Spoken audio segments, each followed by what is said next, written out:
Season 2 Part 1 begins with Rimuru breaking the news to everyone that he's going to leave soon, since it's the final semester. He promises everyone that he'll visit them sometimes. He hands over a book to Tis as well as the control of the class, whereas Kenya asks him what he's going to be doing next. He answers that he's a busy slime and bids farewell to the class before leaving. Rimuru hangs out with Ranga as the two teleport back to Tempest and talk about Rimuru's life after he got reincarnated as a slime. The two hope that this place lasts a long time, now that Carrion has formed a non-aggression treaty with Tempest. Carrion asks Rimuru to send an ambassador to each other's countries, and he sends Benimaru as the embassy's leader, and Rieger as his secretary, which brings a tear to Rieger's eyes. Rimuru establishes a press conference and he gets up on stage with cheers and hooting of a massive crowd. He gives a horrible speech and then delegates from the Juro Federation Tempest departs to Orizania. Once the delegates head out, the people in Tempest start to prepare for the arrival of Eurazania delegates. The embassy from Eurazania arrives, bringing Albus the Golden Serpent and Sufia the White Tiger Claw. Sufia starts talking a lot of crap about humans and how Rimuru shouldn't associate with them. Yom takes offense to this, and so does Shion. A fight breaks out. Shion fights Sufia, whereas a character named Grucius starts fighting Yom instead. Shion starts charging up a maximum magic bullet, but Albus steps in and stops their battle. This was just a test to see if Rimuru and his people were worthy of the beast's respect. A welcoming party for the Eurazania embassy is held, and Albus's love for the apple brandy. Albus realizes that the fruit is limited, so she proposes that the fruit be sent from Eurazania to Tempest, whereas the Tempest liquor will be sent to Eurazania. The merchant overseer Dogman Kobe is made to be the overseer for trade negotiations with Albus and Sufia. The Eurazania delegates leave with some staying behind, including Grucius, whereas Benimaru and Rieger return. They bring news saying that Tempest is ahead of Eurazania in many ways. However, the agricultural aspects are much better there in Eurazania. We also learned that Benimaru had challenged Carrion to a fight, by the way, and he did lose since Carrion is pretty freaking overpowered. Rimuru, along with the Goblin Riders, Shion, Shura, the Dwarves, and Ranga, head to Dworgen. They head into Gazel's chambers. Meanwhile, we see Clayman with a crystal ball which has a recording of Rimuru versus Charybdis. He promises his agent, Majoran, that he'd return her heart on one last condition. In the meeting, Rimuru discusses with Gazelle that they're aiming to replace Falmouth as the major trade center. Next day, an announcement is made that Dworgen and the Tempest Nation are now allies, and our heroes get ready to leave. In the other end of the continent, Yom and Majoran have a light sparring contest, after which they become friends and head to the Tempest Nation. Yom and Majoran reach Tempest, and he tells everyone that Majoran will be their military advisor against magic, because they probably need help in that department. Rimuru passes all the kids in their exams. Rimuru speaks with guard Majolmi, and they form a safety pact with Balmund, meaning both nations will protect each other and come to each other's aid. Guard is a bit scared that Falmouth might be looking to invade them now that Tempest is becoming the trade center. Cut to Falmouth, and we see the king discussing the best strategies of attacking Tempest right now after seeing its growing influence. Archbishop Raymond is a new guy who comes up with a solid plan. They'll make it look like Tempest attacked a regular citizen from Falmouth, and use it as a catalyst to attack them all. They will send 3 otherworlders joined by 100 knights. The 3 otherworlders are Shogo, Kirara, and Kyoya. Yom and Majoran are having some alone time. Later we see her being contacted by Clayman, who has control of her heart and is forcing her to be a double agent. He has one last job for her. If she doesn't do it, he'll kill her and Yom too. So he recons the area and returns with news, stating knights from Falmouth are approaching. The otherworlders arrive just after Benimaru and the rest are contacted by Albus to let their people stay in Tempest as refugees since Eurazania is heading to war with a demon lord named Malim. Kirora puts up a show and pretends someone grabbed her butt. Her ability called Bewilder allows her to make everyone believe her lies. Nobody believes her though, as Shuna and Shion arrive. A fight breaks out, and Majoran's orders from Clayman force her to turn the area into a non-magic area, cutting the city's communications off. Majoran gets caught by Grucius, but the truth is exposed. Yom walks in and hears everything, and tells Majoran that he loves her no matter what. Then she cuts off the comms anyways. The Archbishop then casts Prison Field over the whole area. Rimuru is caught in a barrier on his way back to Tempest, and he's approached by Hinata Shakaguchi, captain of the Holy Knights of the Empire Rubrios. Hinata says something in the lines of "Tempest Nation's destruction must happen, so Rimuru has to die." In the Tempest Nation, the Otherworlders are kicking ass and bullying Shuna and Shion due to their magic being barred. Hinata turns out to be the former student of Shizu and believes Rimuru killed her. The fight takes every inch of Rimuru's power as he activates his gluttony ability as a last resort. Turns out Rimuru's monstrous form here was never himself. He just used it as a distraction so he could slip away mid-fight. Hinata was simply too powerful. He teleports nearby to some side characters and explains the situation. He then finds a way to head back to Tempest, where he intervenes with Benimaru trying to kill Majoran for disrupting their comms, while Grucius and Yom both fight to protect her. He stops the madness and agrees to hear her out. He doesn't understand her explanation, so she shows him the dead bodies of the many goblins that died in the massacre. He remembers that he had ordered them not to hurt humans in Season 1, which is why they didn't defend themselves, and that makes him feel a lot of guilt. Majoran tries to upset Rimuru into killing her, so he would leave Yom and Grucius out of it. He stays calm though and tries to understand her. During a conference, they come to a conclusion that the Holy Church and Falmouth planned this attack together, as the Holy Church hates monsters whereas Falmouth wants to remain the trade center. Majoran then comes clean and tells them all about working for Clayman. Way too much happens in episode 8. It starts with the news that Shion and Gobzo were killed during the battle, so no more pig pouncy boobs, and the series left for Rimuru to gawk at. The three adventurers from Season 1 return and tell Rimuru there's a way to bring dead people back to life. Zoe, on the other hand, discovers the Western Holy Church's armies all camped out around the city, guarded by magic devices. It turns out that there's a way to revive dead people if you become a Demon Lord, and Rimuru had already acquired a Demon Lord seed when he defeated the Orc disaster in Season 1. He has all the conditions marked, so he can transform into a true Demon Lord if he consumes 10,000 human souls. Conveniently, Falmouth forces begin to converge on the Tempest Nation. He tells Majoran to die, and stabs her in the heart after she gives Yom a kiss goodbye.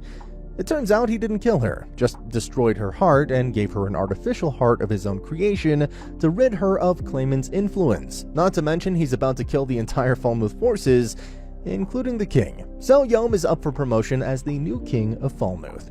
Everyone prepares for war. Majoran and Shuna are assigned to replace the barrier, and everyone else has a proper role in the plan. Benimaru, Gabaru, and Soe all decimated the knights on their side of the battlefield and destroyed the magical devices. The three Otherworlders are also attacked by our heroes. Geld beats up Shogo, meanwhile Hakuro kills Kyoya straight up. Shogo makes a run for it after Geld uses his riot ability. Shogo finds Kirara and kills her to use the survivor ability. That does nothing though. Geld kicks his ass down and Shogo regenerates, then he gets his ass kicked again and again and again and again until a new character named Razin appears. He takes Shogo and teleports out. All four magical devices are now destroyed. Shuna and Majoran recreate the barrier to keep the souls in. Now Rimuru prepares to kill the entire army. Before that though, Razin kills Shogo and takes over his body instead of helping him, making him the most powerful Majin in Falmouth's history. Rimuru is shown killing everyone and everything he lays eyes on in the final moments. Falmouth forces are a fish in the barrel due to the magical barrier, so they can't escape. He keeps killing them one by one, taking out hundreds and thousands and reaching closer to the 10,000 goal so he can transform into a Demon Lord. He even kills Razin and thus pushes the king to open negotiations. He tries to lie his way out of this, but Rimuru blows his arm off. Rimuru uses his new skill Merciless, which takes out any soldiers who give up in the face of battle. He takes out all the soldiers using this ability and is ready to transform into a Demon Lord. After his transformation, he summons 3 demons who aim to serve him, and all of his other followers will receive extra perks, now 2.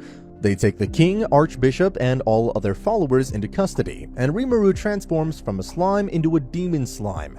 Then we go through a bunch of random bullshit about skills being upgraded. Merciless is traded for an upgraded Gluttony, which is then upgraded to the Beelzebub skill. It turns out Razin is still alive due to Shogo's survivor ability.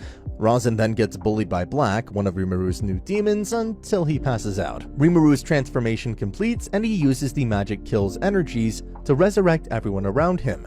but he doesn't have enough energy, so he uses the other two demons he had created earlier and uses their energy to use the spirit art of resurrection. He then passes out.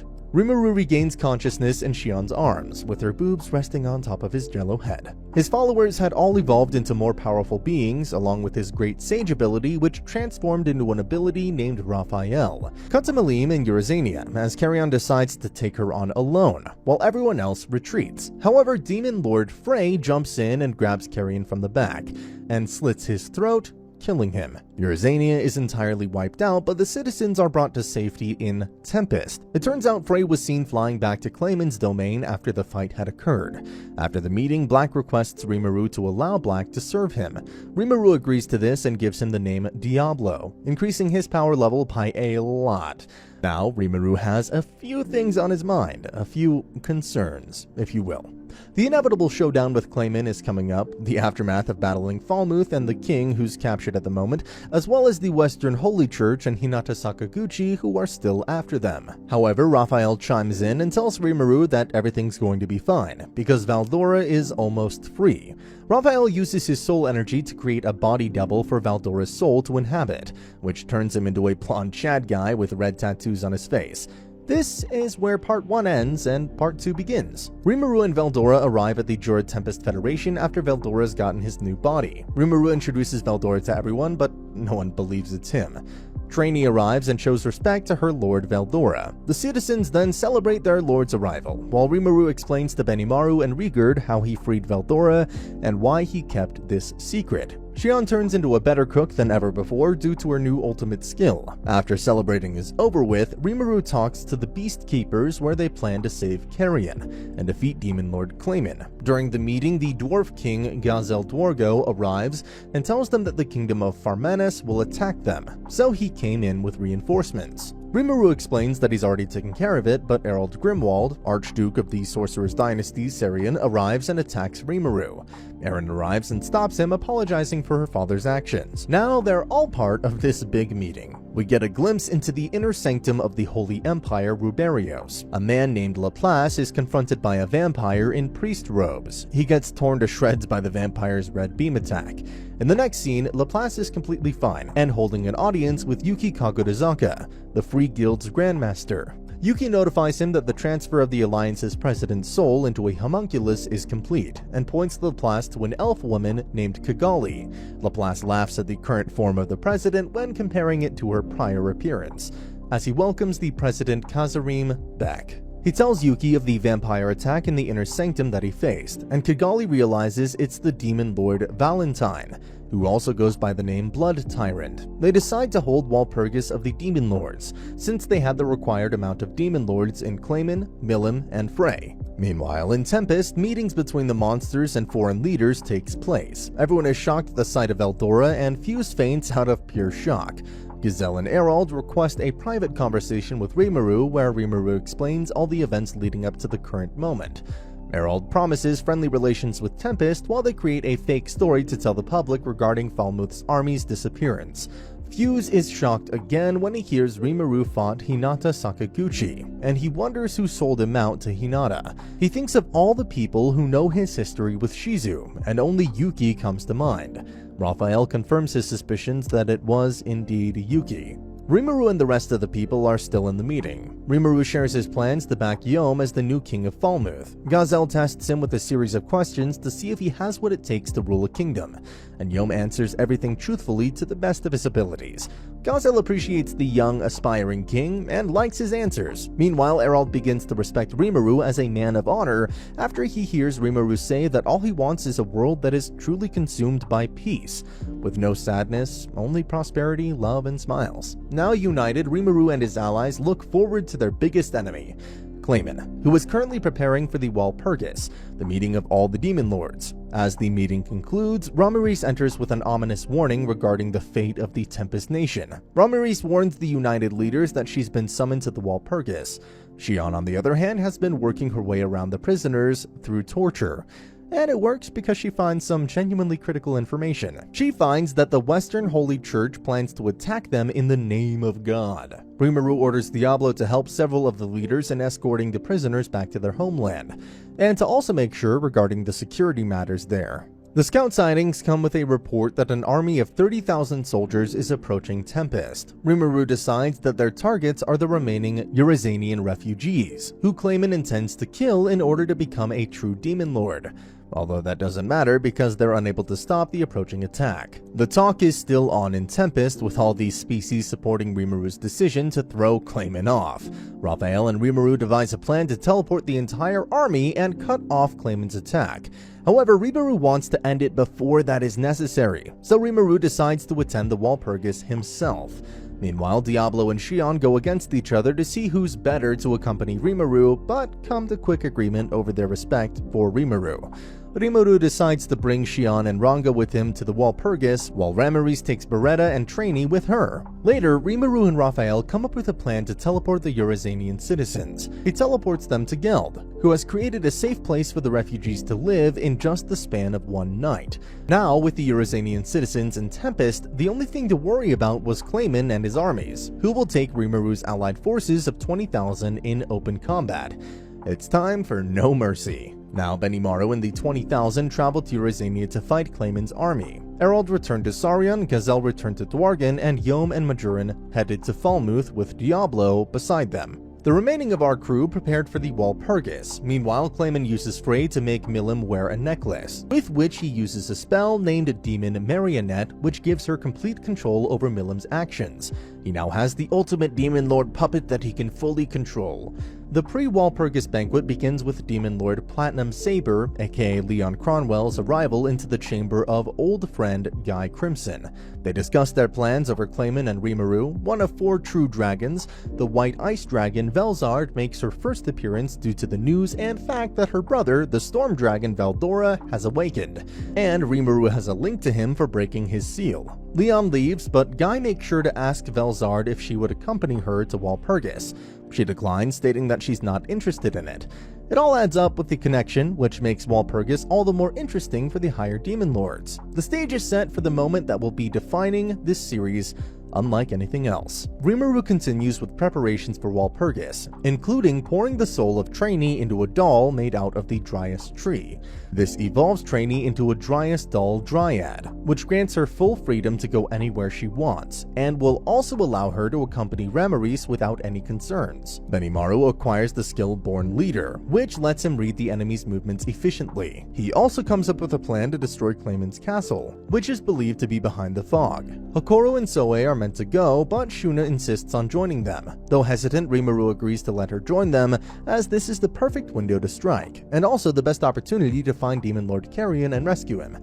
They are to attack right after Walpurgis begins. Benimaru appoints Albus as the secondary commander for the battle. Now Benimaru and his forces lead Clayman's army into a trap set by Geld. As the army falls into the trap, the 3 Beast Keeters head out to attack. Gabiru uses Vortex Crush to take out a large portion of the army, and then the rest are faced by Geld as they try to climb out of the hole. It's a one-sided battle as Clayman's army gets absolutely decimated at the hands of our heroes.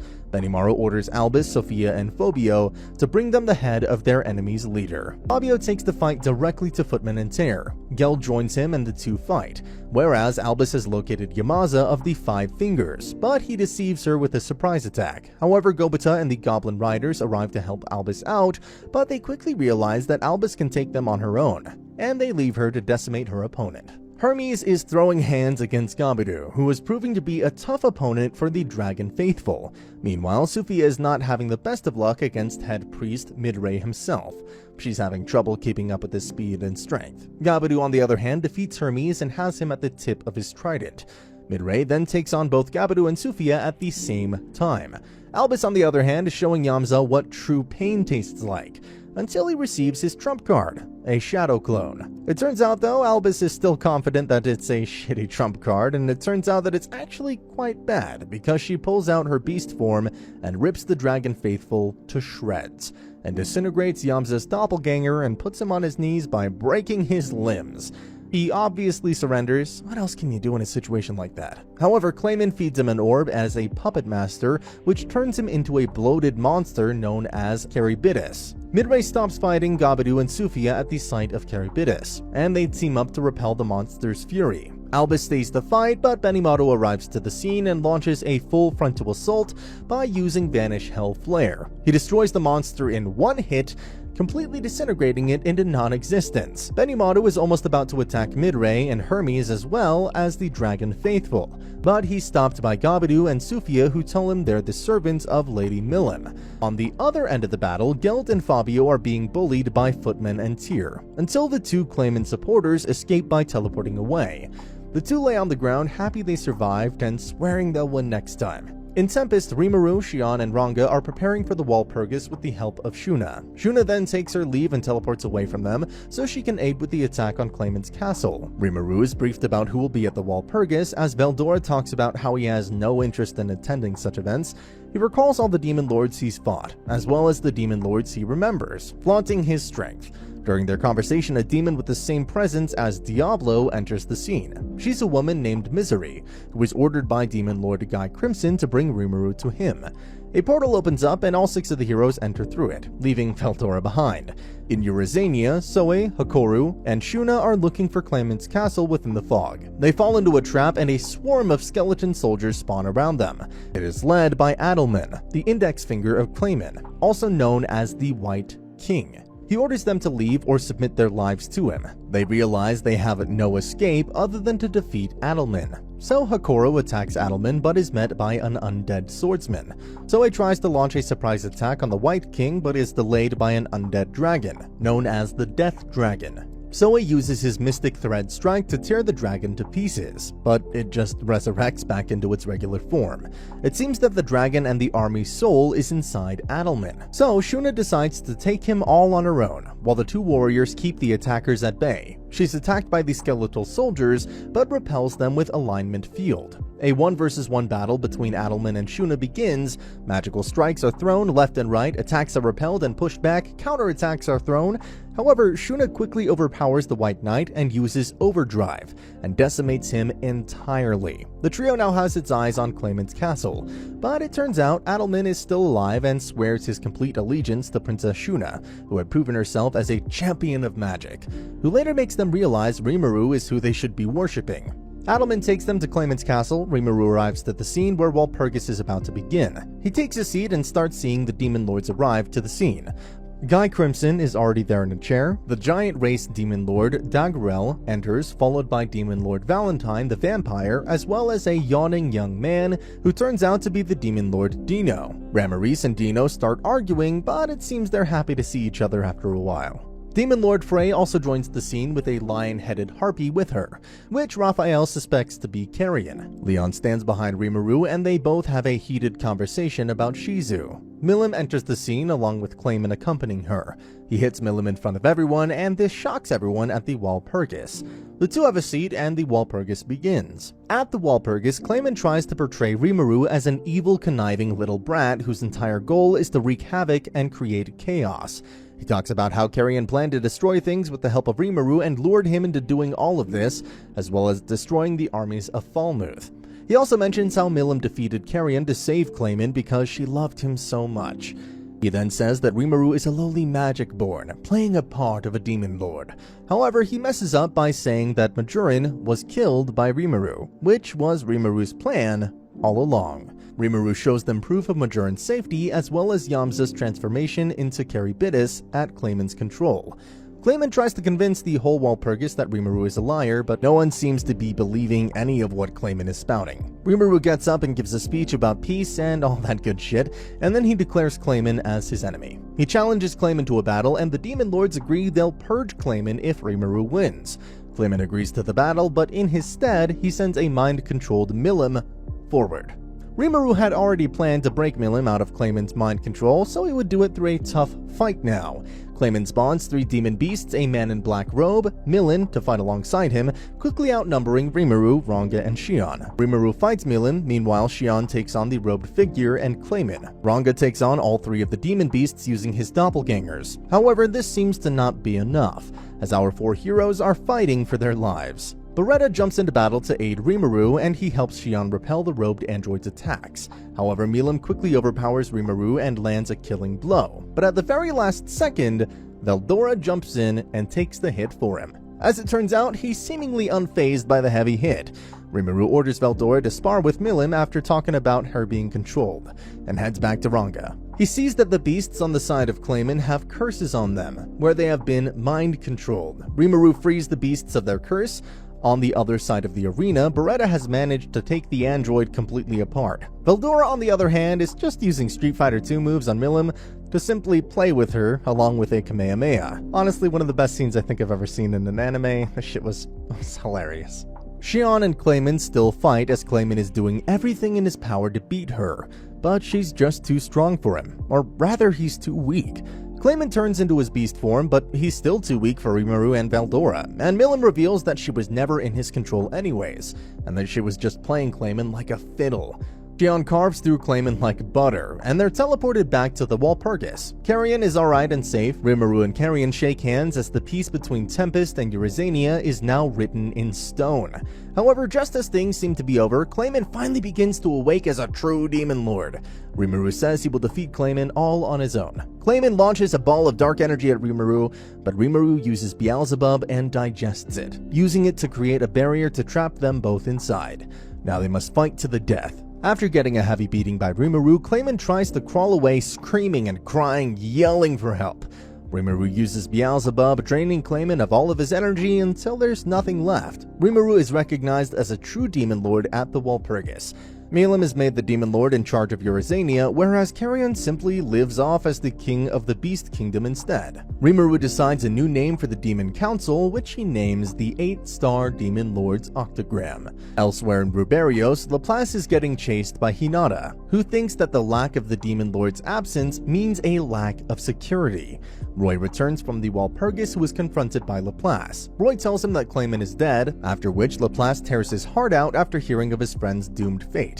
He laughs hysterically. The Kingdom of Tempest, Eurazania, Falmouth, Blumond, and even the Dark Lords all prosper in the time of peace after Clayman's demise. The people cheer for Rimuru as their savior. And that's the end of the video. As always, if you liked what you saw, subscribe to the channel. I'll be uploading a lot of videos just like this, so I'll see you at the next one.